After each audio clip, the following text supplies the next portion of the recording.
दोस्तों आज का वीडियो काफ़ी इंपॉर्टेंट होने वाला है। दोस्तों इस वीडियो के अंदर हम जानेंगे कि हमारी कोई भी मोटर है तो उस मोटर के लिए हम जो एमसीबी लगाते हैं, हम जो कॉन्टैक्टर लगाते हैं या फिर हम जो ओवरलोड रिले लगाते हैं, ये सारी की सारी चीज़ें जो हम लगाते हैं ये हम किस साइज़ की लगाएंगे। जैसे हमारी मोटर है, जो मेरी मोटर 10 एचपी की है और मानते हैं कि वो 13 एम्पियर करंट ले रही है, तो मेरे को एमसीबी किस साइज़ की लगानी है, कॉन्टैक्टर किस साइज़ की लगानी है या फिर ओवरलोड रिले जो हम सेलेक्ट करते हैं वो हमको किस साइज़ का लगाना है, ये सारा का सारा इसी एक वीडियो के अंदर मैं आपको समझा दूंगा। तो दोस्तों हम एक एग्जाम्पल लेके चलेंगे। सबसे पहले हम एक मोटर मानेंगे जो कि 3 फेज़ की है। ठीक है, हम एक एग्जाम्पल ले रहे हैं 3 फेज़ की मोटर का। और दोस्तों ये जो मेरी मोटर है ये मैं मानता हूँ कि 5 किलोवाट की है। तो मैं उदाहरण के लिए 5 किलोवाट की मोटर ले रहा हूँ, तो मैं आपको इसका निकालना सिखाऊंगा कैसे सिलेक्शन किया जाता है।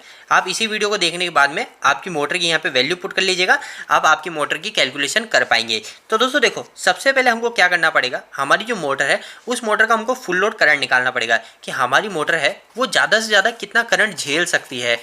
ठीक है, जो दोस्तों फुल लोड करंट होता है, इस फुल लोड करंट का मतलब ये होता है कि हमारे मोटर के अंदर जो वाइंडिंग होती है वो वाइंडिंग मैक्सिमम कितना करंट झेलने की ताकत रखती है। ठीक है, तो दोस्तों जैसे अभी मैं मानता हूँ कि मेरे पास तो है रेटिंग जो है किलोवाट में है।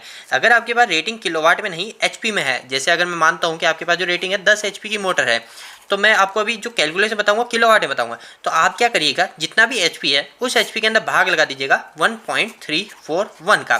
ठीक है, अगर आप इससे भाग लगाएंगे तो आपका जो आंसर आएगा, जैसे मैं 10 एचपी है तो 10 के अंदर अगर मैं इससे भाग लगाऊंगा तो मेरा जो आंसर आ जाएगा, जैसे जो भी आंसर आएगा वो आएगा दोस्तों मेरा किलोवाट में। तो 10 भाजक 1.341, तो ये आ जाता है दोस्तों मेरा 7.45। मतलब दोस्तों मेरी जो 10 एचपी की मोटर होती है वो होती है 7.45 किलोवाट की। ये शॉर्टकट ट्रिक है, आप याद रखिएगा। मैं यहाँ पे मार्क कर देता हूँ 1.341। ठीक है, अगर आपके पास में एचपी में है, एचपी से किलोवाट में कन्वर्ट करना है तो एचपी के अंदर आप भाग लगा दीजिएगा 1.341 का। सबसे पहले मैं इस मोटर का फुल लोड करंट निकालूंगा, FLC फुल लोड करंट। ठीक है, फुल लोड करंट। तो फुल लोड करंट निकालने के लिए जो फॉर्मूला होता है वो होता है दोस्तों पावर डिवाइड बाय, पावर के अंदर भाग लगाया जाता है वोल्टेज का, और वोल्टेज अभी 3 फेज़ का है तो 3 फेज़ के लिए √3 करना पड़ता है, और साथ में दोस्तों यहाँ पे हमारा आ जाता है कोस थीटा पावर फैक्टर। दोस्तों वोल्टेज क्या होता है, करंट क्या होता है, पावर फैक्टर क्या होता है, सबके ऊपर एक एक डिटेल वीडियो बना रखा है।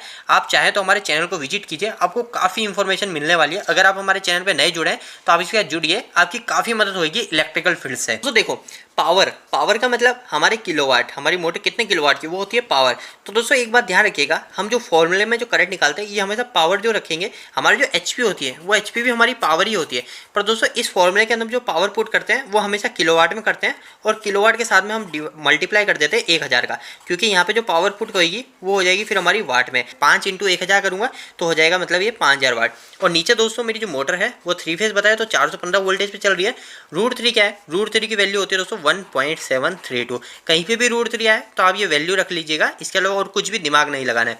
कोस थीटा जो है, कोस थीटा का मतलब 0.8 मतलब पावर फैक्टर। ठीक है, पावर फैक्टर कभी भी नहीं पता है, अगर आपको पावर फैक्टर निकालना है कि पावर फैक्टर नहीं एक्चुअल मेरा पावर फैक्टर कितना है मैं कैसे निकालूंगा, तो इसके ऊपर एक डिटेल वीडियो है, आप हमारे चैनल को विजिट कीजिए। नहीं तो मैं इस वीडियो के ही एंड स्क्रीन में मैं आपको और सजेशन में डाल दूंगा, आप वहां से देख लीजिएगा, आप किसी भी चीज का पावर फैक्टर निकाल पाएंगे क्या कि उसका पावर फैक्टर कितना है। तो दोस्तों इसको तो मैंने पहले सॉल्व कर ताकि आपका ज़्यादा समय खराब ना हो।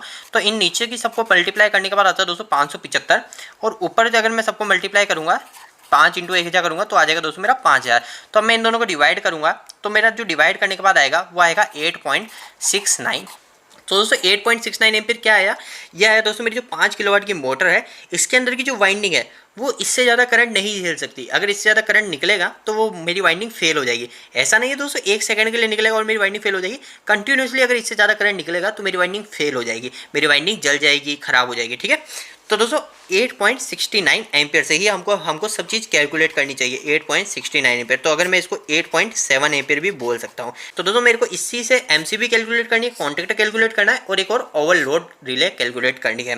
तो दोस्तों देखो, सबसे पहली चीज़ हमारे कोई भी सर्किट ब्रेकर होता है, जैसे हमारा जो भी सर्किट ब्रेकर एमसीबी हो गया या एसीबी हो गया, एमसीसीबी हो गया, एमपीसीबी हो गया, हम कभी भी कोई भी सर्किट ब्रेकर को अगर सेलेक्ट करते हैं ना तो हमारा जो भी फुल लोड करंट होता है, आप यहीं पे नहीं कहीं पे भी अगर हम सर्किट ब्रेकर का उपयोग कर रहे हैं तो हमारा जो फुल लोड करंट होता है उस फुल लोड करंट से हम मल्टीप्लाई कर देते हैं 1.5 को, यानी उसका 50% हाइयर ले लेते हैं। जैसे भी 8.7 है तो मैं क्या करूँगा 8.7 × 1.5 कर लूँगा। तो दोस्तों जो आंसर आएगा 8.7 × 1.5, तो दोस्तों मेरा जो आंसर आया वो आया 13.05 एम्पियर, 13.05 एम्पियर। और दोस्तों इसी के अंदर हमारा जो कॉन्टेक्टर जो लगेगा उस कॉन्टेक्टर की भी साइज एक ही यही लगेगी। कभी हम जो मोटर कनेक्ट करते हैं तो उस मोटर के अंदर जो हमारी एमसीबी होती है उस एमसीबी की साइज और हमारे जो कॉन्टेक्टर की साइज होगी वो की वही सेम ही रहेगी। तो हमारा जो इस मोटर के लिए हमारा जो 5 किलोवाट की मोटर है, इस किलोवाट की मोटर का हमारा जो करंट आया था वो आया था 8.7 एम्पियर। तो इसके लिए हमने जो एमसीबी सेलेक्ट करी है वो कैसे करी है, इसके अंदर 1.5 को मल्टीप्लाई करा तो आया 13 एम्पियर की हमको एमसीबी चाहिए। और हमारा जो कॉन्टेक्टर है वो कॉन्टेक्टर भी हमको चाहिए 13 एम्पियर का ही। ठीक है, तो दोस्तों इससे कम का नहीं चाहिए, इससे लोअर नहीं चाहिए, हमेशा हमको इससे ज़्यादा का ही चाहिए। ठीक है, इससे ज़्यादा अगर 16 एम्पियर का हमको मिल रही है एमसीबी, 13 एम्पियर की भी एमसीबी आती है, पर अगर अवेलेबल नहीं है आपके पास तो आप 16 एम्पियर की एमसीबी का उपयोग कर सकते हो। कॉन्टेक्टर्स जो अवेलेबल है 13 एम्पियर के ऊपर उसको आप उपयोग में ले सकते हो। अब दोस्तों बात करते हैं क्या कि रिले की साइज कैसे कैलकुलेट करते हैं। तो दोस्तों रिले की साइज कैलकुलेट करना भी आसान है। रिले की साइज थोड़ा अलग हो जाता है। रिले की साइज में ये हो जाता है दोस्तों, जो हमारा जो फुल लोड करंट आया 8.7 एम्पियर आया, तो इस 8.7 एम्पियर का मेरे को 20% निकालना पड़ेगा। ठीक है, 20%। तो 20% कैसे निकलेगा, 1 0 से 1 0 कट गया और मैं मल्टीप्लाई कर लूँगा 8.7 इंटू 2, ये हो गया 17.4 और भाग कर दूंगा इसमें 10 का, तो ये आ गया दोस्तों मेरा 1.74। तो यहाँ पे आ गया मेरा 20% 1.74।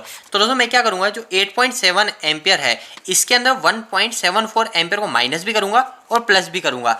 ये क्यों कर रहा हूँ, क्योंकि दोस्तों हमारी ओवरलोड रिले होती है उसकी रेटिंग आपने देखी होगी, कभी भी ऐसे नहीं आती 13 एम्पियर 16 एम्पियर 20 एम्पियर ऐसे नहीं होती। उसकी जो रेटिंग होती है वो होती है दोस्तों 10 एम्पियर से 14 एम्पियर के बीच, ऐसी रेटिंग होती है। 16 एम्पियर से 20 एम्पियर के बीच में ऐसी रेटिंग होती है। तो हमको क्या करना पड़ेगा, ये 1.74 है ना, इसको इससे माइनस भी करना है और प्लस भी करना है। तो इसको अगर मैं इससे माइनस करूंगा तो सिंपल सी बात है 1.7 इससे माइनस हो जाएगा, तो ये आ जाएगा दोस्तों 7 एम्पियर। और इसमें अगर मैं 1.7 को प्लस कर दूंगा तो आ जाएगा दोस्तों मेरा 10.5 एम्पियर। तो दोस्तों मेरे को जो रिले लानी है वो रिले लानी है 7 एम्पियर से लेके 11 एम्पियर के बीच की। तो दोस्तों उम्मीद है कि इस वीडियो से आपकी कुछ ना कुछ मदद हुई होगी। दोस्तों आपको यह वीडियो कैसा लगा, इस वीडियो को लाइक करके जरूर बताइएगा। दोस्तों आपको आगे किस टॉपिक के ऊपर वीडियो चाहिए आप मुझे नीचे कमेंट बॉक्स में कमेंट करके बताइए। अगर आपका इसके प्रति भी कोई सवाल रह गया हो तो भी आप मुझे नीचे कमेंट बॉक्स में कमेंट करके पूछेगा, मैं आपकी पूरी मदद करने की कोशिश करूंगा। दोस्तों इलेक्ट्रिकल वीडियोस अगर आप हिंदी में देखना पसंद करते हैं आज ये चैनल को सब्सक्राइब कर लीजिए। आज के लिए इतना ही, धन्यवाद।